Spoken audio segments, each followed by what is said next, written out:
Welcome back. This is Newsfile, the most authoritative news analysis platform, and my guest, Oliver Bakavomawo, Suleiman Ibrahima. Did I forget about him? I didn't get his comments on this. Oh, forgive me.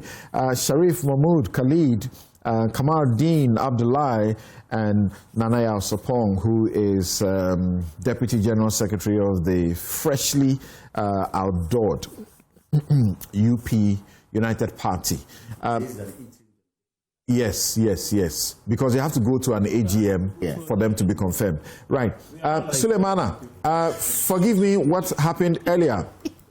You have a comment or two to make before we proceed to your expose at the National Service Secretariat or authority that has led to the charges that have been preferred. Hello, Sule. Hello, can you hear me? Yes, we can hear you now. Okay, so maybe just a minute of comment. I think that I would commend the former Chief Justice for her resilience.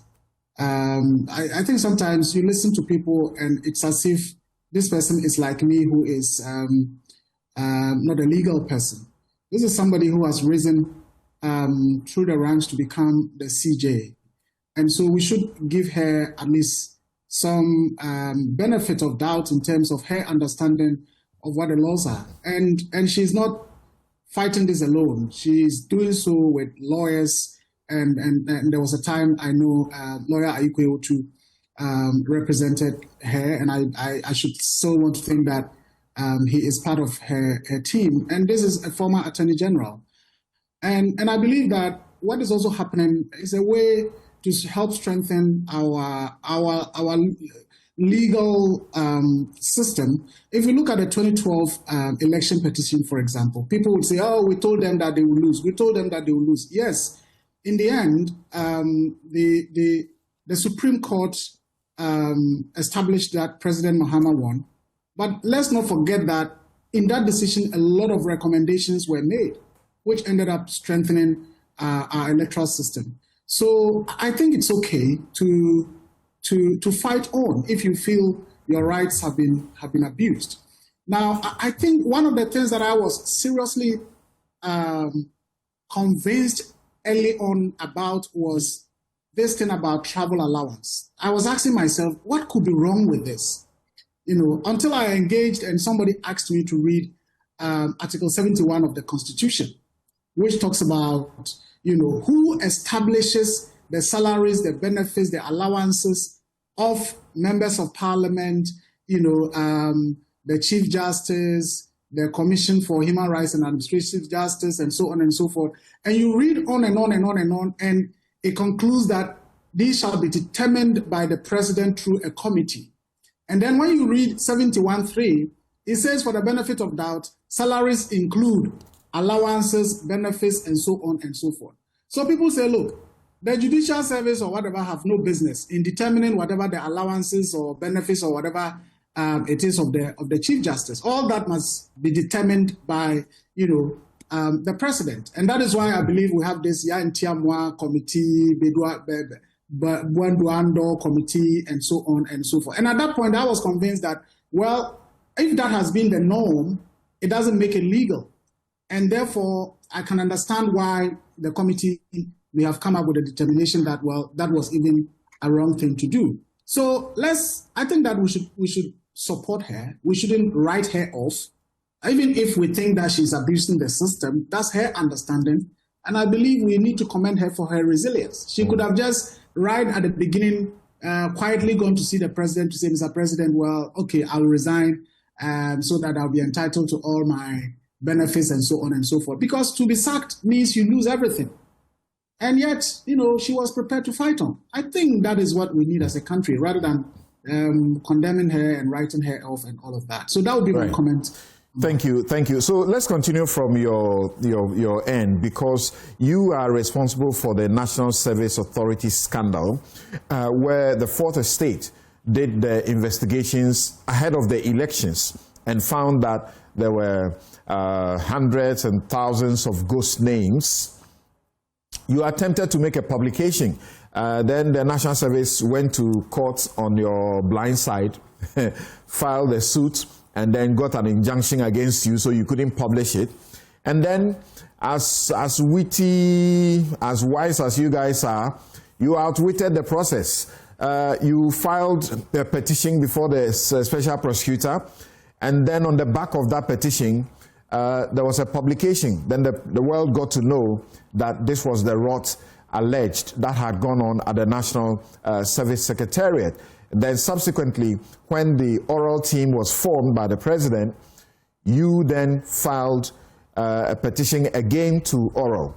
This is what has now led to the charges that have been filed against the former Deputy Executive Director, Gifty Oware-Mensah, and Osei Esibe Entry, former Director General of the National Service Secretariat. Help us understand what exactly your investigations were and whether now you are happy that a case has been filed. Thank you, Samson. Let me start by saying that, well, what has happened is a vindication of the work that was done, because you know that right from the beginning, there were a lot of condemnations. We had people going around, media organizations, saying that the work that had been done was basically lazy journalism, desktop journalism. We didn't do anything extraordinary. There was nothing about what had been revealed and all of that. So I think what is happening, even though yes, it's a legal process, we will wait for the outcome. I think it's a vindication that at least what was done has led to the state, taking it further to probe. And I should also say that the team at the Media Foundation for West Africa is grateful to the Attorney General for the acknowledgement that he made publicly about how the work that was done by the Fourth Estate laid the foundation for the subsequent investigations that were done. Essentially, I believe, as the public is aware by now, we did that work, and it took us about 6 months because the work started sometime in April 2024. And by the time we were done, this was around October. And that was when we then started writing to various people that we needed to talk to, including officials at the National Service Secretariat and now Authority. So we had written to the now, the Director General, his deputies. So that included Madam Gifty Oware and Kweku Ohinijan. We had written to GIPS to try and get records of payment, and that was about an RTI request. They denied us what we had requested because they said, well, there is some confidentiality clauses between them and National Service Authority. So in the end, we couldn't get the opportunity to talk to these people because they were not willing to speak to us. And it was at that point that we also made it clear to them, well, your non-availability or unwillingness to respond to questions we have wouldn't stop us from publishing. And so we indicated we were going to go ahead. And that was when, they went to court on our blind side. And something we are grateful, for the defense that you continue to put up for us in the courtrooms. So they filed that injunction on our blind side. And as you've narrated, we thought that this was an important story to just allow some flimsy legal processes to get it settled or not published. And so we had to, file petitions to the OSP and subsequently to the oral committee. Essentially, our discoveries were that there were thousands of persons who were on the, NSS database. And we had also established the fact that many of these, and again in thousands, were people who had gone through the payroll. In other words, they had been paid. So initially when we started the whole publication, the backlash was that, oh yes, they could find their names in the database, but what is important is to find out whether they were paid, because the metric app that is being used would ensure that whoever is on the database who ought not to have been there would not go through the process, even at the regional level or at the district level, let alone getting paid. But we had evidence that many, in fact, thousands of these people had been paid, because the database at the back end would show whether somebody has been paid or the person has not been paid. So you take somebody's name, the person has been paid, then you look at the database in the system and realize that this is a 90-year-old person. So you ask yourself, but how can a 90-year-old person do national service? Then you look at another person who has been paid, and then you realize this person is 13 or 12 years old. So quite clearly, there were a lot of things happening. And Samson, you are a media person. You know, at some point when people feel you are doing genuine work, they would come on board to help you even uncover more. So at some point, we did have persons who are familiar with the national service system that we could contact to verify, and they would tell us, oh, no, if you have discovered this, then this is what is happening. So it was obvious that millions and millions were being paid annually. And again, what exposed them even more was that when they made a presentation to Parliament, the Parliamentary Committee on Education, they had to then present the actual figures of persons that they are paying. And we looked at it and looked at the numbers for the previous years, and it was obvious that we couldn't have had schools that were graduating, thousands and thousands more students just within a year.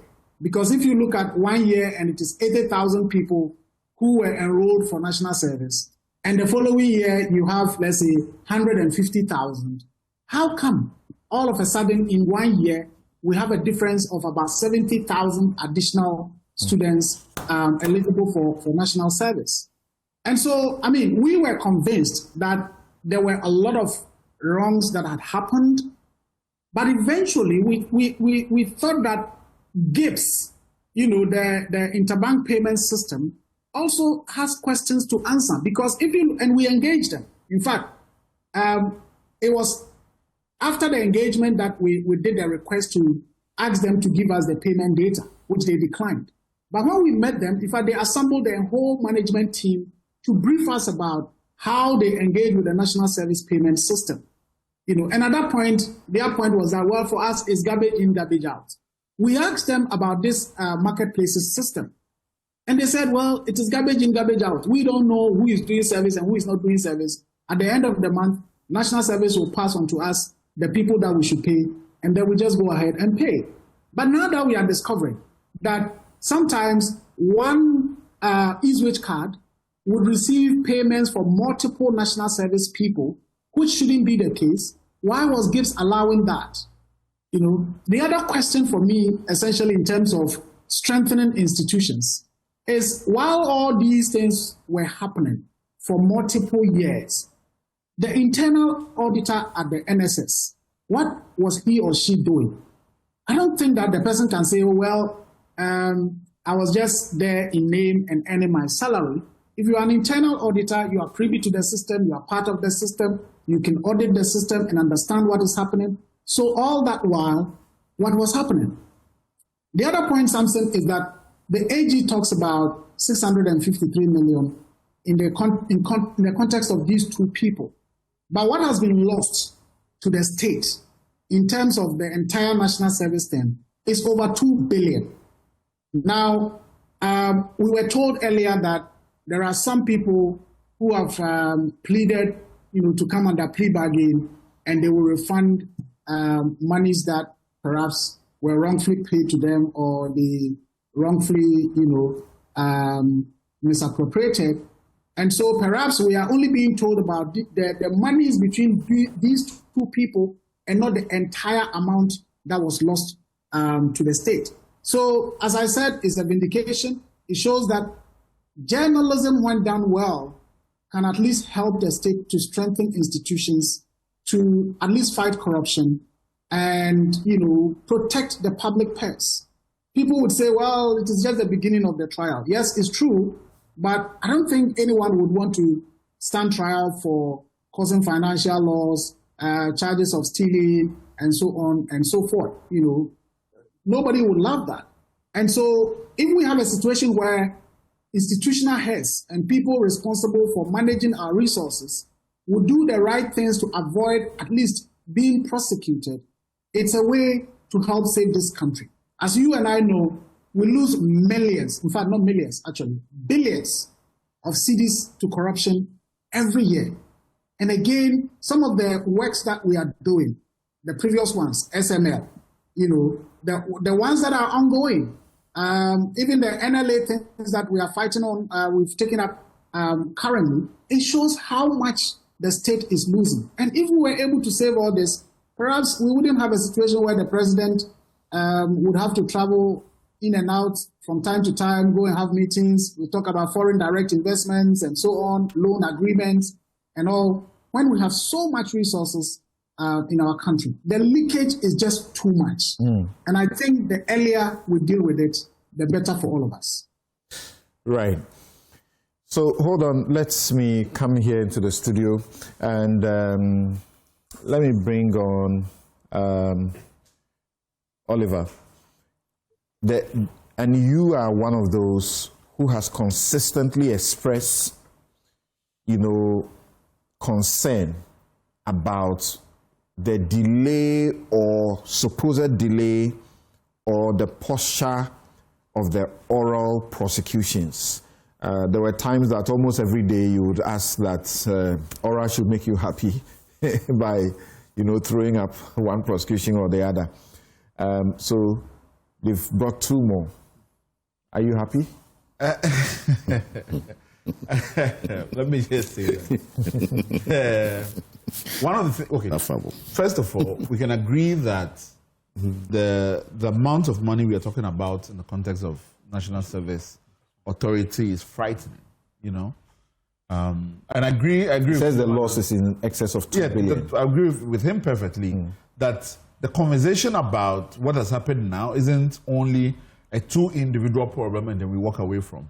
If not, then we have not learned enough systemic lessons from this and how we deal with this cross-board. I actually believe that in any time where there's this mass payment systems, that there's deliberate attempts to corrupt the system to this end.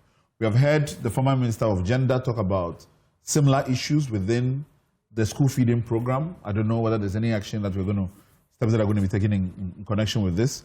In fact, year in, year out, there are conversations around payments that are made for LEAP, which is poverty alleviation, and in terms of individuals and ghost names that are inserted in the process as well. So there are bigger problems that we need to audit more generally. But also, in connection with this, it is, even if you take the figures that two people have been charged with, it is unbelievable that we would say that two individuals were able to steal over $60 million from the Republic, and it's just them. And that there's nothing system-wide that we need to be able to have a conversation with. Further, I am concerned, and even though, we have to, and I'm a friend of the Fourth Estate, continue to pat the back of the Fourth Estate on this, I don't remember a time when the state-owned investigative agencies have been able to unravel a scheme of this regard.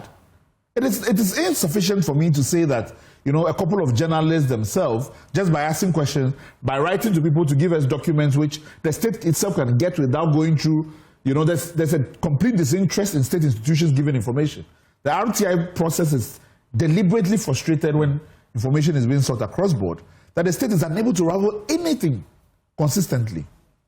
Then there's a question of, in this particular case, I would be surprised that there's not an enterprise framework to it. We know that the basic way in which our political system functions and fundings of the political parties is through these kinds of schemes. While officials who have been put in charge of state institutions must find a way of looping money back, either directly through state coffers or through party agents who then are supposed to finance the political parties. So there are broader questions that we need to be asking to this scheme and how the money was operated and who was at the end of the benefit scheme. That for me is interesting.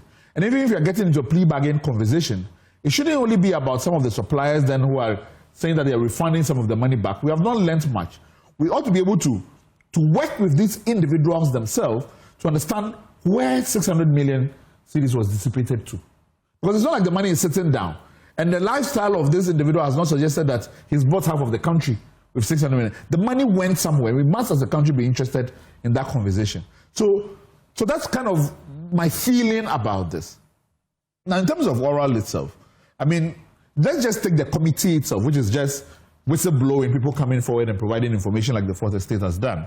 and we're talking about over 2,000 cases that all require independent and rigorous investigation. My challenge with Oral is not that I have any doubt about the commitment of the Attorney General or the Deputy Attorney General, Justice Remsai, to lead this, but that I don't think that the institutional capacity to be able to properly investigate these things and to prosecute the wealth of cases we're talking about have been put in place.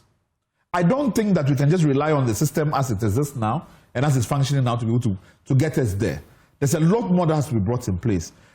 And even as we're talking about the criminal aspect as well, I'm not seeing the civil department of the Attorney Generals also going and pursuing significant recoveries. So that's the frustration that I continue to have about, perhaps I was believing that when we're talking about oral, then it's a holistic scale that we're going to descend on crime and not one piecemeal case at a time. So perhaps that's where my overall frustration is. But you have your fears that whilst we are pursuing the criminal process, the individuals, putting them in court, there will be dissipation and concealment of the loot, absolutely, allegedly. Absolutely. And so there should be a two-pronged approach. Yes, explain that. So in terms of these kinds of crime, where money is being taken from the states, there has to be chains of money laundering activities that are going on in trying to make the money disappear, whether through the regular banking system or outside of the banking system.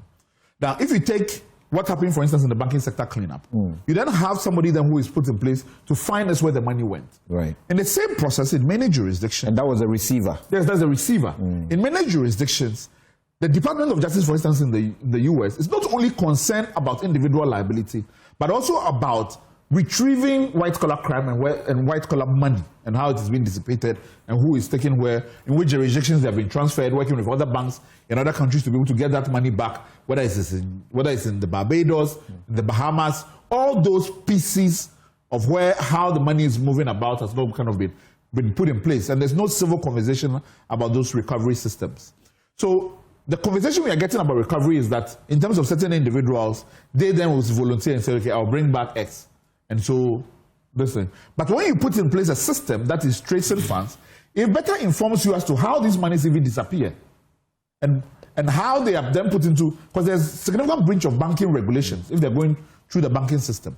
And if they're not going through the banking system, in what other forms? I have heard even talk about people who are buying gold and then transporting this gold out. So this is transnational crime in itself that we have not even equipped ourselves to be able to facilitate and understand. One of the things that I have said in this connection is that it is true that our Attorney General's department are not sophisticated or have not been able to show prosecution of white-collar crime in generally. But we have not brought in other experts who are leading training, who are bringing more young lawyers, prosecutors, who are showing us how to build that capacity progressively. So that's a concern. It's like taking the police department and saying that, okay, we're supposed to investigate murder, but then we have not built a capacity as to how the forensic science, how you're able to dash for fingerprints, how you're able to do DNA testing. All of that means that there's a host of crime that you would never be able to prosecute. And it's sad that one of the victims of that incapacity is the journalist, what's his name again?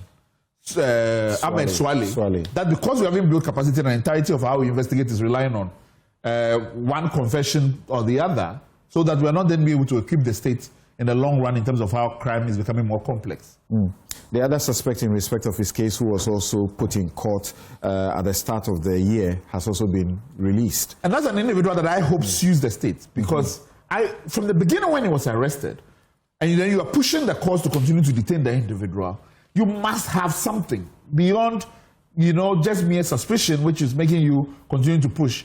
You can't tell me that after how many years of investigation, when you say you have gotten a suspect, then there's something to work with. And it cannot just be that we want an individual to assist with investigation. You talk about following the money, and the state got the Auditor General to do an audit.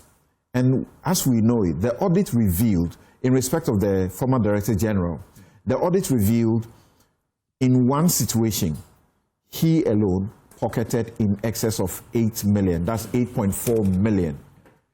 So your view is that we should be looking for that money immediately. Absolutely. Absolutely. I mean, I have followed some of the investigations that the Fourth Estate has done, and some of the information perhaps that is not necessarily in the public, that we know that some of this money went into political campaign financing. We know that in certain constituencies, people were being given money, that the state was the one providing money, and this was the money that was coming from some of the money that was coming out of this. So if we are really interested in having that holistic conversation in terms of where the money went, it will tell us a lot more than we are willing to get into. Because if the Auditor General is saying that one individual, the individual who has been charged with over 600 million, pocketed 8.4, that's over 500 million that we haven't gotten answers for. So that's kind of my sentiment on that. Dr. Khalid, he has one frustration about the capacity of the state to do some of the things that mere ordinary journalists are able to do. And in this fourth estate investigation, it is not that they did what my good friend, I like to joke about what he says, I catch you journalism. But it is information that's available. They use the right to information, law. And they say, give me information about this, give me information about this. All they do is that they now pour over the information. Then they look inside and find some of these things. The state, which has all this information, didn't know this, couldn't have discovered all of this. It takes journalists. And I'll tell you what, when eventually they announced to publish, and the National Services Authority went to court with an ex parte injunction, and the judge granted it. My firm represents the fourth estate. So when they brought the matters to my attention, I said, but how could the judge see all of this and so grant an ex parte injunction? I was livid. Then we filed the processes and appeared before the court. And I said, well, you can't blame the judge. This is ex parte. They are allowed to do these processes, so they granted. But as we speak now, the entire case was gone once we appeared once. The state's capacity. Do you trust that this process will lead us to getting the money? Well, why not? Because, we talk about capacity or logistical constraint when it comes to issues of following the money, right, which is a very important conundrum. As an accounting and finance practitioner, having taught even undergraduates who go on to lead in top 4 accounting firms like KPMG, EY, and the likes, they are taught in ways to trace money to offshore accounts among, other places where money could be hidden. I don't really see it as one of a lack of capacity, but I see it, where do our best and brightest go to? How have we resourced the Attorney General's office such that bright lawyers like Oliver, already graduating from law school, is eyeing to be there to work? Imagine someone the functionality or have the capacity of Oliver as a young, blue-eyed graduate or legal practitioner at the ages, right? But often than not, we want to go into private, we want to go into corporate practices. So incentive plays a good role here. But to talk about structures, I was very surprised. I was working abroad before I returned. I tried to open a bank account. I walked into APSA, said, look, I want a bank account. They said, yeah, fill these forms, blah, blah, blah. I fill the forms. I step out, I get a phone call from APSA. They said, are you the economic advisor to the vice president? I said, yes. Is there anything wrong? You've been flagged as a PEP. So come and answer some few questions. That is the system working. So it tells you there are structures in place because the system already picked me as a PEP. So it tells you that the traceability element could be there. And PEP is politically exposed person. Right? So if that could, within a minute, and this was the first week of my appointment, and the system picked it. They freed you. Sorry? They fear you. Right, so it makes me, so whatever I'm doing in the setting in of itself, it tells you that, hey, we know you are a politically exposed person, you've opened X account, we see it, we know where you are. So this is what the system does. So we already have the system in place. But now connecting this to the various agencies, Sulemana & Co. are a third-party agency. By third party, I mean the third world, civil society. They may get funding to do extra bits of it. But I must say, I commend their research very well. They got some broken taillights, which is maybe looking at the date of birth of a 90-year-old and say, oh yeah, I smell rat. I'm going to follow this. This is what investigations does. And that was a very sophisticated way of looking at it. And I really commend them, and I think that they should continue to do more because that's the relevance of the third sector. That said, it's just about incentive and personnel. You look at my elder brother, Dr. Ayene, and my own good friend, Dr. Shremsai. Well-exposed lawyers, they understand what they do, and you see how well, I was teasing Justice that just 9 months, his wig is changing color because of the kind of work that goes into what is being done. But the Attorney General's office is heavy. Then you have a sub-agency, which is IOCO. Again, that's something I would advocate, regardless of government or party coloration, that we need to equip more in terms of remuneration, especially because when you have anti-gov agencies, right, their remuneration and conditions of service has a direct correlation to the output they put out there. FIC is doing a fantastic thing. You know, try to send $10,000 out of this country. FIC would flag it. Where Chumwafo heads, and he's Financial Intelligence Center. It'll be flagged, right? Try to bring in, you know, there are regulations, very stringent, right? Sometimes you have your own dollars in the bank, you want to withdraw, and the frustration you even go through, people But say. the former Director General, Yeah. he was receiving money, according to the facts, Yes. through a payment system Yes. as a service personnel You see, for a very long time, and nothing I'll flagged tell it. you what. You see, this is where I have issues with these third-party payment platforms. And with the invention of GIF and others, I thought that, look, it's about time we harmonize this. The NSA is a state entity. Bring in private entities to serve as intermediary for payment platform systems, which has become the new procurement normal for people to make money out of. The KGL, the SML, assurance issues are things that the state can do. So imagine they were all going through controller and we have X, even though sometimes we may find ghost names or whatsoever, no system is perfect. Or they were going through a state functional system. That is where you have state entities having a connect with all of this. You said things the state can do. Yeah. But your state has proven over decades that the state is unable, is incapable of managing very, simple businesses. The private sector, so it is the private sector that comes in, do a cost benefit. and then suddenly we begin to see that this is a cash cow. No, Samson, but ballpark, we can do a cost-benefit analysis of the involvement of the private sector in revenue assurance or revenue generation and see whether we've actually made some profits out of it as a state, or we've just given something to a crony or a friend. What we see are institutions that were debt-ridden. You see, institutions that could not pay salaries, yes, that could not even afford vehicles. Yeah. And then the private institutions come in, join hands with them, and suddenly you see, they are putting up, I think that's the picture. Edifices that befits, I think that's the picture we're their painting. offices. And I'll make another example and commend an institution, a state institution, which is GRA. From my experience, just going through the system, registering with Senate, etc., etc. When I went to Senate, I said, they don't need any document from me. They just needed my Ghana card number. And within minutes, I got a Senate number. Then I went to GRE. I'm using my own example and Janie to tell you that we have the institutions. GRE tells me they are doing worldwide tax because I needed a tax certificate. So they need to trace any money even internationally. And they could do. They could do it. But all these institutions were enabled by private parties. You see, when you say enabled at Senate, at GRA, the private partners were the ones. Yeah, of course, we are not enemies to the private sector. They must exist. Even we bring the big four accounting firms. No one is against anybody because they work in consonance with each other.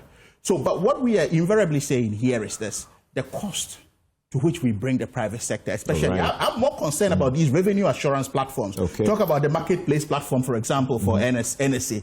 What did it yield? Right? Could the state not have done that? Could controller probably not have handled it? Then they know this really comes from that. That's a huge, look, we're talking about 500 to 600 million here. That's roughly, if you depend on the exchange rate, we're talking about $50 to $60 million. We're receiving IMF tranches in bits. Imagine what that could do to augment. In terms of that, Oliver makes a fundamental point. Where do the money go? Lifestyle audit. Very important. Before this, I worked in an agency where I received a gift of more than £50 I have to declare. At the presidency today, as we speak, as part of the ministerial conduct, if you get a gift more than 20K or 20,000 Ghana cedis, you've had to declare it. So these are measures the government is embracing. I understand, as you lawyers would say, that the wheel of justice grinds slowly, right? I can understand Oliver's or appreciate Oliver's ability to put our feet to the fire. But I hope that he also appreciates that some of these things have processes one ought to go in due diligence. He's just made an example of a criminal case where he thinks a guy should even sue the state, right, of how he was wrongly probably taken through the process. These are some of the things that ought to be avoided when one is dealing with the state. So being a private lawyer and working for the state are two different things altogether, because the cost at which the state make mistakes when it comes to legality, right, it's even a huge wage bill in and of itself, and also has, social implications. So I think that moving forward, there's a lot we can do, but Sule and his team are doing a fantastic job. We need them. We need people like Oliver to put our feet to the fire as far as Oral is concerned. But Oliver, Oral will deliver, and Oral is not a machine that has been set out to really go after people without doing the due diligence. When we came into power, President Mahama quickly appointed a committee that included a former Auditor General, a former investigative journalist, all of whom brought their skill together, right, handed over a report. The report is there. It's been submitted to the Attorney General, and the AG is going after. This falls under one of the umbrellas. So it's not that we can simultaneously execute these and come to drop indictment at the same time. They take a process, and it's a piecemeal. So we are assuring the good people of Ghana, giving us a 4-year mandate, I believe in the efficacies and competent skills of Justice Sremsai and my own elder brother, Dr. Ayine, to do a fantastic job at this.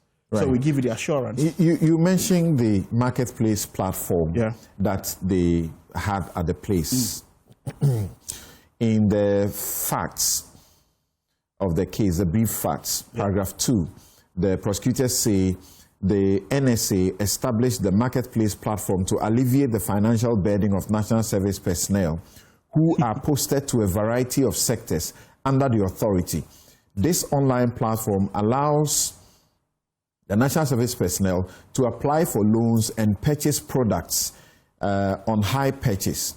Consequently, the NSA registered a limited number of entities as merchants or vendors on the platform to offer these services to the service personnel. The vendors who rendered the services are paid by monthly deductions from the national service personnel's allowance at source until the item purchase or loan amount received by the personnel are completely paid for. As Deputy Executive Director, the accused person was responsible for the oversight of the Finance, Audit and Procurement Department. He was solely responsible for the approval of merchants onto the NSA marketplace, in addition to overseeing the general administration of the NSA. So when they look at all of this and the Blocks of Life consult that was brought in, and comments very interesting names about links to her relations, her husband or her mother, and all of these things. Her attempt to take a loan from the bank, and the bank had to say, we can't give you so much, and so on and so forth. Do you realize that this, if it is proven, will be very commonplace in public institutions, where people who are in charge of finances try to use the state's money or people's money? Why do you even want to help people to purchase items when all they are taking at the end of the month is how much? 700 and something cedis. You and Oliver are talking about efficacies of state institutions, and that brings us to this. Right. It's reckless. It's reckless. How long is national service? 9 months to a year. Right? It can't qualify for any credit ratings framework for a loan facility. So for anyone to supervise over that, it's a reckless manager. Now to talk about it, we talk about private participation. Are these the sort of participations? Right? What does a national service person need a loan for? When the allowances are meant to get them facilitate a process after which they move to the job market or to become entrepreneurs or move on from there. You, as head of the agency, thinks that they need loans to purchase television sets or whatever it is, or whatever luxuries of life. The national service process is not a luxury. It's a learning process. It's part of your education and indoctrination to be a good citizen of this country. Then you've been put there to help. And you now go bring a private sector to say, look, but it defies any economic logic and finance logic that, look, 9 months to a year of someone leaving school who hasn't earned a living, right, that allowance qualifies within any credit ratings framework for a loan facility. That said, again, in terms of institutional strengthening, what did the board ratify this? The board of the National Service. This is where we need to ask questions of corporate governance when it comes to the board. Now, apart from the board, so did it go to the board? If they did, we need to ask the board questions. Apart from the board, the supervising ministry, which agency? Was it under the youth ministry? What did the youth minister have to say? Or what was the meat of whatever decision that was taken or memo that was taken to the youth minister to agree for such a thing to be done? Oliver mentions about where the money goes, where I was coming to. Again, I talk about lifestyle audits. We're here when we were talking about people welding Richard Mille watches, et cetera, we know how much they cost. And the functionality of society in and of itself. I was surprised. You know, they say when you are, accused of something, right, you must, the law says that you are guilty. You are not guilty until proven otherwise, isn't it? That's right. Right. So, but if I were here, given the circumstances around me, I wouldn't even go to contest for a GFA role. Right. And I thought that the GFA would have also said, look, given what is around, can you, maybe this is a debate for lawyers to come in or whatever to say it's her right to be elected to any office. But I thought that if prudent management and we'll build the kind of society we are building, you recuse yourself for certain things when you have certain allegations before you and at the right time you come back. Which is why the culture of resignation sometimes. We do that in London, not here. Well, so which is why you are coming from London. Which is why sometimes the culture of resignation is seen as healthy. A whole, what's her name? Reina. Yeah. In the UK. Yes. A whole deputy. Angela Rayner. Angela Rayner, yes. Yeah. Yes. Had to step down. Minister. Yeah. Deputy Prime Minister had to step down, resign. Yes. Over some small impropriety over tax. Which was discretionary. Underpayment. Underpayment. So these things happen. So I think that there's a long way to go. We want people like Suleimana to still do their work effectively. You as a journalist, Oliver. And many in our public place can't see. Is it that they can't see more? They just ignore conflict of interest. That's why I said there's a ministerial code. Have you seen the latest ministerial code? It's not the first code. You need to have a supervisor of that ministerial code. That's an important thing. It's something we need. It's recommendation. We're talking about. So once again, let me come to Nana. Yeah. And Nana, I'm reading portions of the brief facts again. It says, as Deputy Executive Director, she was responsible for the oversight of the finance, audit and procurement department. She was solely responsible for the approval of merchants onto the NSA marketplace, in addition to overseeing the general administration of the NSA. 5, I'm reading up to 8. Sometime in February 2025, the National Intelligence Bureau, upon receiving intelligence, initiated investigations into alleged acts of ghost names, stealing, corruption, and money laundering by certain NSA staff. The investigation revealed that between February 2022 and March 2024, the accused approached officials of the Agricultural Development Bank and informed them that the NSA has signed an agreement with her company. Take note of that. The NSA has signed an agreement with her company. She gives your worry her company. Blocks of Life Consult to sell products on hire purchase to National Service personnel. She claimed that she required a loan of 78, how much is that? 78 million to support the business. 6, Blocks of Life Consult Limited is a private limited company registered in the year 2016 and owned by one Paul Boateng. The accused, in order to facilitate her criminal activities, took control of the company through one Muhammad and made George Annan her mother's driver, one of the company's directors. 7, the accused, in a letter dated October 14, 2022, addressed to the head of Consumer Finance Department at ADB, submitted a list of approximately 9,934 ghost names that she generated from the NSA Central Management System. She represented to the bank that she had supplied goods on hire purchase to this 9,000 plus, almost 10,000 ghost names, and wanted to use their allowances as collateral for the facility. Now 8. ADB told her that they could not approve the loan of 78 million, as it would mean they would be deducting the full allowances of the supposed personnel. The accused later agreed with the bank on the principal sum of 31 million and an interest of almost 7 million to be paid through source deduction at a certain amount of the allowance. You think this is difficult for the Attorney General to prove, as we have heard from some commentaries? Samson, interestingly, if not for persons like Oliver and other lawyers like you who would make noise, and the Attorney General gives me an opportunity, we would have to build a new one somewhere. This is an organized crime. This is a well-orchestrated but unintelligent organized crime. Number one, the persons who sat on the loans committee at ADB should be picked up.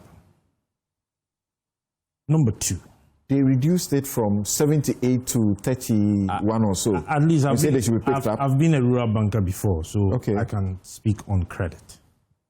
When you submit your loan, the procedures, when you apply for a loan, we look at how much you earn. We are not even supposed to give you 50% of your earnings because we take into consideration other factors. How much you spend in a month, how much probably you should be saving, and all of those factors. So mostly BOG, give or take, they would approve about maybe between 30 to 40%. And if you do the calculations they did, that was about the 50%. So on the surface of it, it was even wrong. Yes, you would have very difficult clients who would tell you that I have other sources of income. But these are national service personnel. What other source of income do they have? They had bought goods that she has supplied through her company. Now, and at the end of the month, almost their entire allowance was going to pay the... Of course. I mean, Doc was saying something, and I've been a beneficiary of this NSS loan. So to wipe it off, Doc, I beg you. Because when I was going to do my national service, I didn't have a television, I didn't have a mattress, I had nothing. And I was being posted from Tamale to Abisim in the Bono area. I went with my backpack, you understand? My dad says, "Oh, Kobobra, you get it." So he gave me what he would give me. And instead of me using it to buy the few things, I also pocketed it. Because I understood that there would be an opportunity for me to get mattress and a TV, and it would be deducted at the end of the month. It was an interesting moment. But at the time, I was paying, I think, 90 cedis or so a month. And that was less than 40% or so of my earnings. You get it. But, Samson, if indeed there was an internal auditor at the NSS, the entire internal audit department should be picked up. Those that manage the data at the back end, whether NSS mainstream or their private sector organization, they should have some questions to answer. What do we mean by managing data back end, and you know the persons you are dealing with, and you see a 90-year-old person doing national service, and you cannot question NSS and say that this is a data on our system and the person is 90 years or the person is 11 years and that we cannot manage this data? How difficult is it to say? But Samson, let's take into consideration the criminal triangle. We have the opportunity, we have the ability, and we have the desire. Her role gave her every opportunity to commit this crime. The ability aspect of it is where the ADB and the others came in to support. She couldn't have done it alone. She couldn't have spent this money alone. There are other beneficiaries. There are other people who give her that motivation to say that, go and do it, nothing is going to happen. How did she even gather I almost said the balls, to walk into ADB to say that she needs 70 million without thinking otherwise, that there is something, as you said, called conflict of interest? It means she had some backing. Free advice. They should audit every single account of these individuals involved and trace all financial transactions. What are you insinuating? Looking at the persons involved, do you think they can spend this 650 What are you insinuating? And the time frame within which this crime was committed, if you look at the data that was presented, the ones we got from the Select Committee on Parliament, between 2023, the end of 2023 to the election year,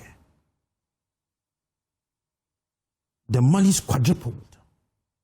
Where did it go? These are questions that need to be answered. These persons didn't commit this crime alone. By now, their assets should be frozen. By now, all assets should be frozen. And we need to take this seriously. You see, Samson, if we are not careful as a nation, we would continue to swim in corruption and think we are fighting it. Let me take you to the Great Transformational Plan. Just 2 points. The cluster that deals with governance, we have a pillar that deals with corruption.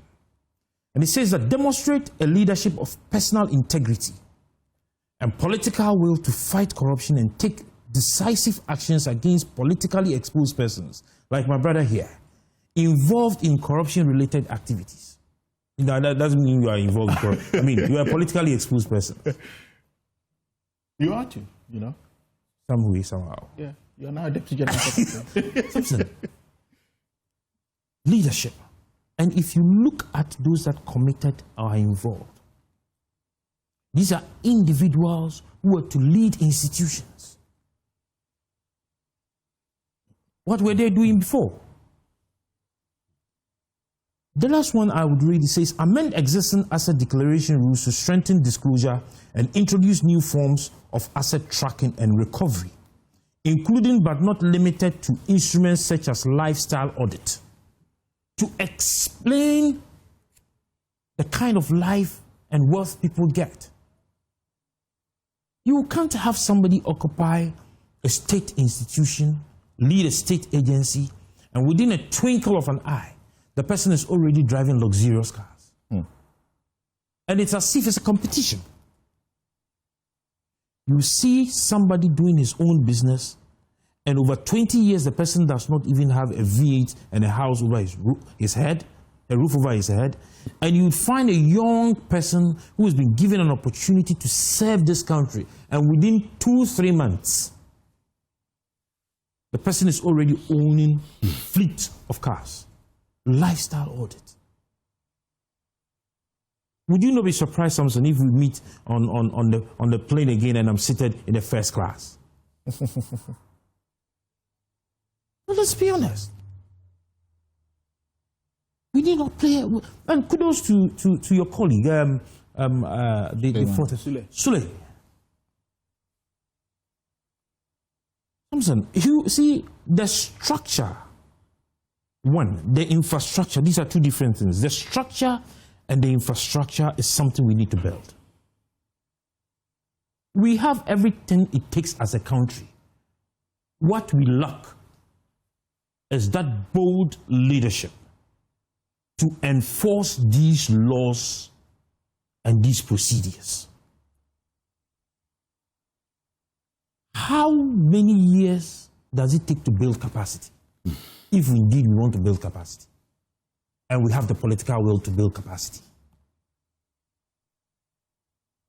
How many years does it take for technical and intellectual transfer of knowledge? And so you would have GRA who would subcontract a particular private organization for over 30 years, 10 years, they sign on to that contract. Did I hear you say that finding a platform or a means to give loans, advance loans to national service persons is a good thing because you benefited from it when you were doing your national service? Because this is what has brought them into trouble. This is what has brought, you see, it is not the policy. It is a selfish, greedy, corrupt individual that took advantage of the policy. Samson, we have our brothers and our sisters who cannot afford a television if you tell them to buy one on their own. And so if the person is doing a national service and has the opportunity to get one, it will be deducted some coins. Wait and take your allowance and use some of it to buy. 10 months. A national service, what do you need television? My brother, During national service. Okay. You know what, Nana, when we were growing up in Wa, right, national service people were revered when they came for national service. We would vacate, people would vacate, or the chief of the community would even call and give them accommodation for free. Teacher training. Including the service personnel.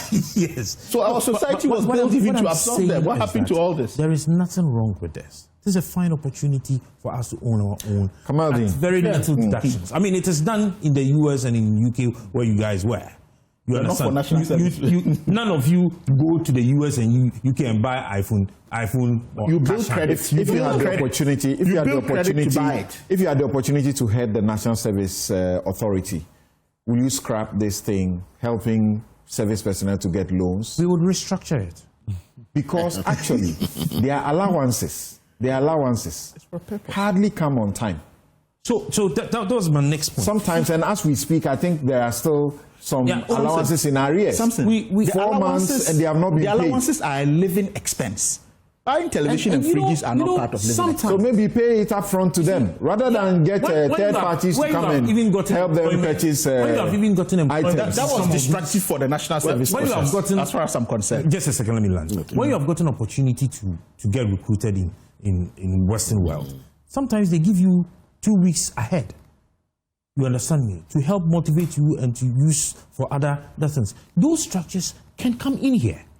See, what they do is that some of these administrators and managers use these monies to buy call accounts. Wow. Mm-hmm. They use them to buy call accounts. And these financial institutions... What does that mean, use them to buy call accounts? You know, we have investments and the call accounts, you can call for the money at any time, any second.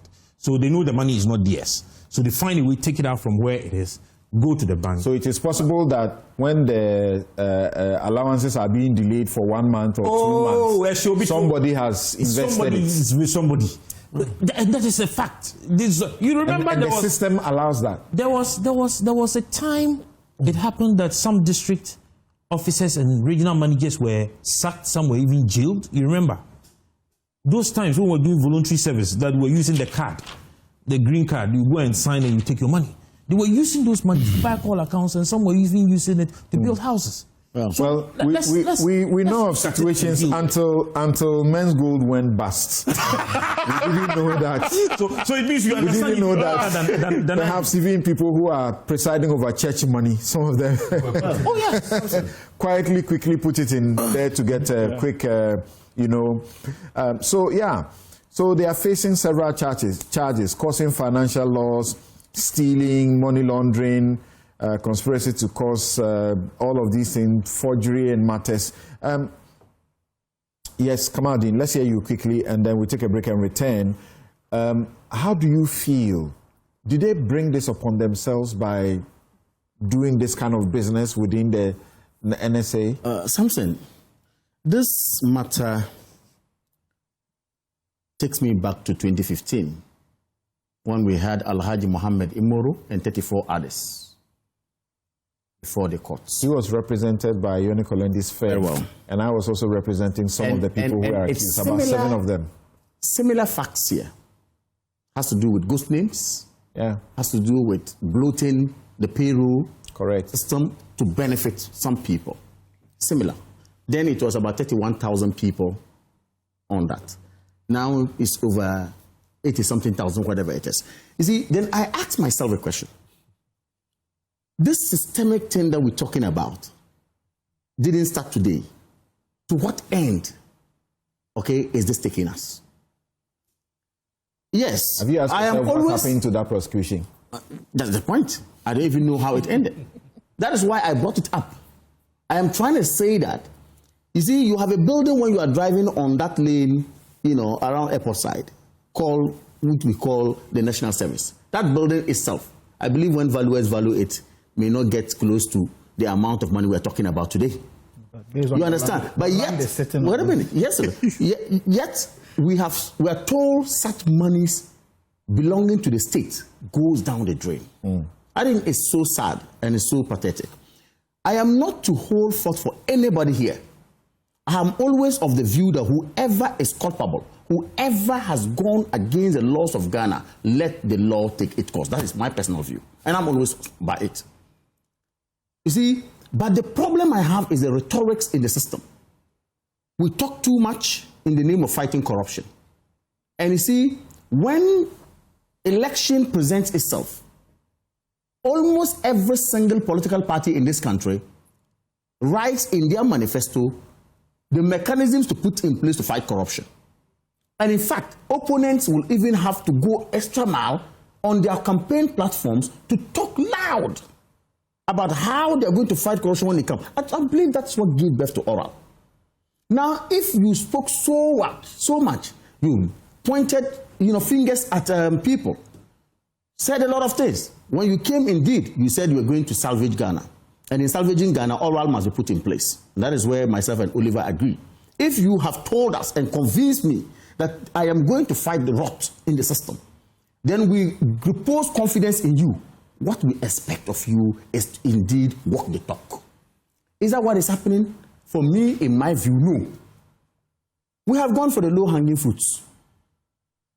To say that, okay, some 2 people are put before the court, therefore we are fighting corruption, we are fighting the rot. And then my brother Khalid will tell you that, look, it is a system. Now when you even look at their week, the week is even fading because so much work there. Really? But they're not doing well. No, I disagree with you. I disagree with you. If you come to mount the platform and virtually do the case in the public space and convince us that this is what it is, I expected even more. In my view, I expected even more. Don't come again with stories. That's why I said we resort to rhetorics instead of actually doing the fight that we're talking about. Why? I heard Dobilevo, who was a member of ORA, expressing his disappointment on how they are handling it or how things are going, to the extent that he was even questioning whether the persons involved are also wanting or also have the taste or the appetite to do same. You understand? So to what end or how far are we going to fight corruption with some of this?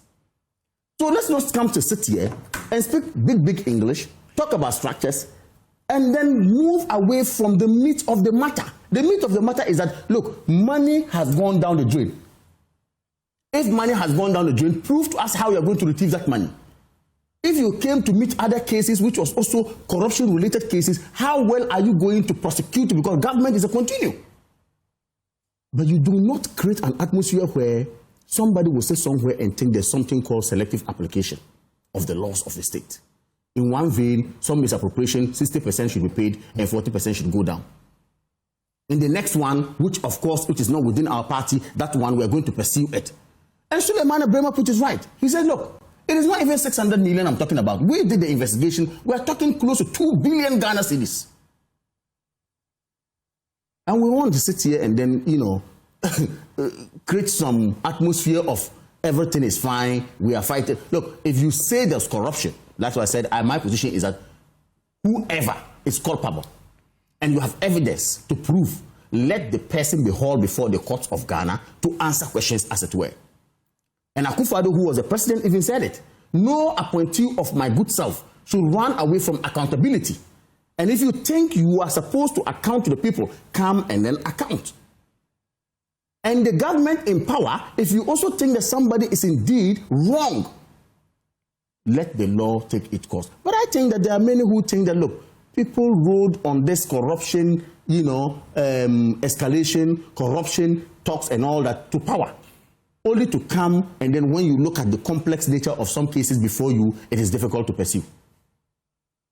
Is that what it is? If that is what it is, then I'm afraid for Ghana. Because frankly, we will continue on the tangent of talking and talking and talking and getting nothing or arriving at nothing. That is why I mentioned the Mohammed Imoro case. I don't know how it has ended. Yes, we said some money went down and it was still the same national service. Today we have gone again back to the same national service and it still ghost names again. And we are here still talking about it and discussing about it. To what end, we don't know yet. But you see, the next issue about this, whether or not a national service personnel can go in for a loan, it is a discretion.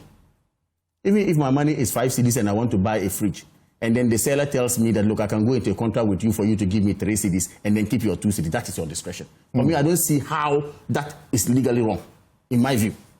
I don't see how that is. It's legally wrong. No, yes, that's what I'm saying. I'm trying to say that for national service manager to facilitate loans for service personnel. Something raised the issue about conflict of interest. That's where I will say put with him, and I will agree with him.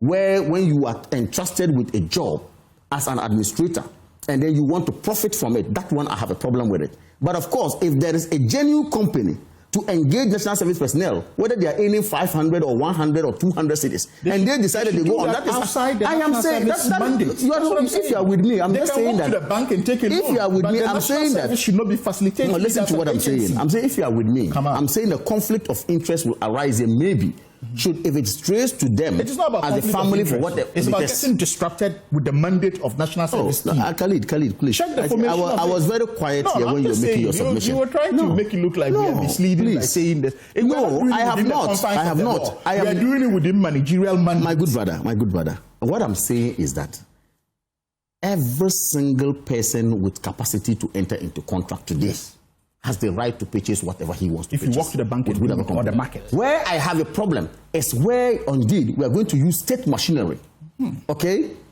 It happens anyway. When you go to controller deduct from source people who buy goods. And they have long service salary. I'm saying that. Not 9 months. Yeah. But I'm saying maybe we'll have to look at the policy. Employed. But I'm not in defense of some of these things. What I'm saying here is that if you are supposed to be in a position of trust, and that position ought to be used properly, and then be careful about conflict of interest and be careful about people thinking that you want to outwit people with a position, then of course you should be careful, as it were. That's why I said that, look, whoever is culpable, whoever is held, whether yesterday or today, we want the betterment of Ghana. We should not narrow the discourse to what is happening today. We should expand it, and crime has no expiry date. Correct. Get anybody who is involved and let us know that that institution is sick, because whoever came yesterday did same. Whoever is there today is doing same. Let's not narrow the discourse, and then we should move on. But I think that by and large, Samson, again, I am going to reiterate.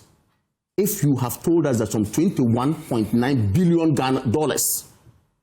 could be retrieved, do you know how much Great Caliphas we can build with $21.9 billion?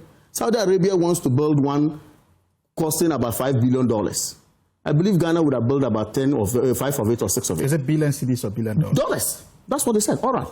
21 billion. You're surprised, right? No, I'm asking. No, I'm telling you. The oral told Ghanaians that potential recoveries. Yes, we can recover close to $21.9 billion. Right. And today we are here struggling to even get proper, if you like, charge sheet against people we purport have actually milked the state. Right. I think we should do a lot of let me share a few of the messages from our viewers with you, and then we will take a break. When we return, I'll get a quick comment from Oliver or one of you. Then we settle on the matter of the United the way Party. He's speaking with passion on the Gifties issue. I wish he can speak same on Chairman Wuntimi. Oh, no.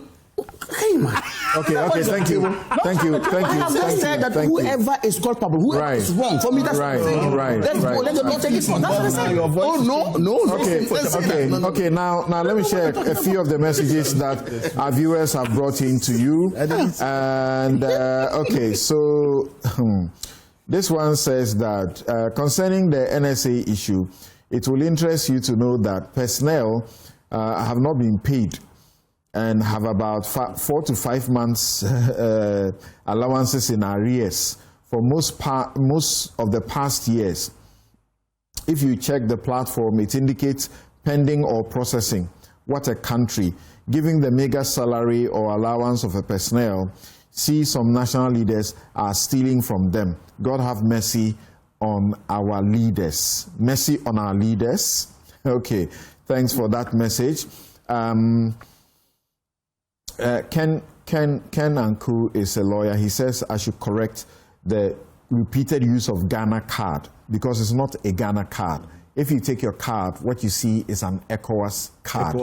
So we should stop the repeated use of Ghana card. Does the mandate take us to ECOWAS? Gamel says that about the state institutions not performing their functions. It's these same politicians who create their companies and serve as intermediaries to steal our monies. I tell you, they have all open companies. They have established companies. They are coming to take the money left, right, and center now that the NDC is in charge. Honesty is no more at work. That's from Gamel. Dr. Abuajis says, what will a lifestyle audit do if we do not have the reverse burden of proof in our laws on corruption? And that is the new advocacy that is going on. This one says that, that's from Meraba, right? She says, under Mahama 1, there was NSS scandal, right? Under Nanado, we are discussing NSS scandal again. Have we put satellite? We have to, okay, it says we have to put satellite on the NSS this year. Why are they asking the students to re-register? Per the fourth estate, underage and overage people were the basis for their investigations. What about those who are within the age but do not have the qualifications to be there, but because they hold party cards? The political parties do syndicate stealing. That's why we have to stop the political from appointing people. Okay, so when you write the message, read over again and be sure, because sometimes it can be a little clumsy. What law bars me from taking advantage of my national service allowance to buy a few appliances I will need when I am done with service and start life? Really, the issue should be about conflict of interest, and the administrator got involved. That should be where our focus should be. We'll take a break, return to read some more of your messages as we look at the from Afrafrantor movement to what do you call it? A momentum, the UP party. But the UP is the MPP's tradition. That's where they come from. And now, Dr. Kabiru Tia is raising an issue that they could actually be going to court to stop Alan Shamanting and his group from using the United Party. Seriously? We'll be right back. That's